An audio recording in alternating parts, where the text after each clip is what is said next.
রমজানে আল্লাহর ইবাদতে রোজা রাখেন মুসলিমরা। সারাদিন উপবাস রেখে ইফতার করেন।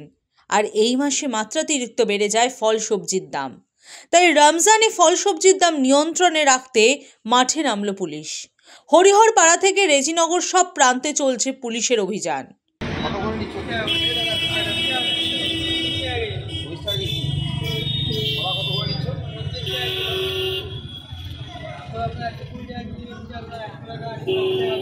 রেজিনগর থানার ওসি উৎপল কুমার দাসের নেতৃত্বে পুলিশ টিম রেজিনগর বাজারের ফল সবজি ও মাছ ব্যবসায়ীদের সঙ্গে সরাসরি কথা বলেন। তাদের সতর্ক করে জানিয়ে দেওয়া হয়, রমজানের সময় কোনো জিনিসের দাম বাড়ানো যাবে না।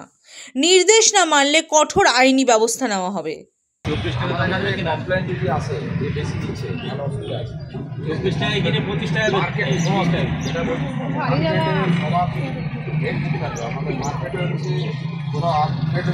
প্রতি বছর রমজান মাসে বাড়তি দাম নিয়ে ক্রেতাদের সমস্যার মুখোমুখি হতে হয়। তবে এই প্রথমবার পুলিশের এমন উদ্যোগকে সাধুবাদ জানিয়েছেন স্থানীয়রা। ফল ব্যবসায়ীরা রমজান মাসের নাম শুনলো তো তাদের একটা আলাদা প্রক্রিয়া শুরু হয়ে গেল।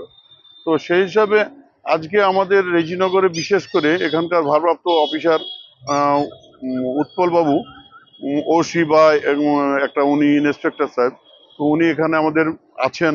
তো উনি এখানে এসে আজকে অলরেডি ফল মার্কেটে বা রেজিনগর সবজি মার্কেটে টোটাল ডাইরেক্ট এসে উনি বলে গেলেন যেটা মার্কেটের ন্যায্য দাম সেই অনুযায়ী নিতে হবে, নচেত কেউ যদি এখানে বেশি দাম নেয় তাহলে তার প্রতি আইনি পদক্ষেপ নেওয়া হবে এবং অ্যাকশন নেওয়া হবে।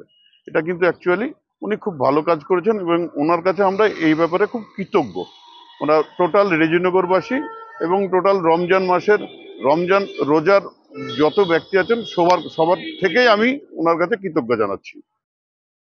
মুর্শিদাবাদ থেকে মামিনুল ইসলামের রিপোর্ট, দ্য ওয়াল।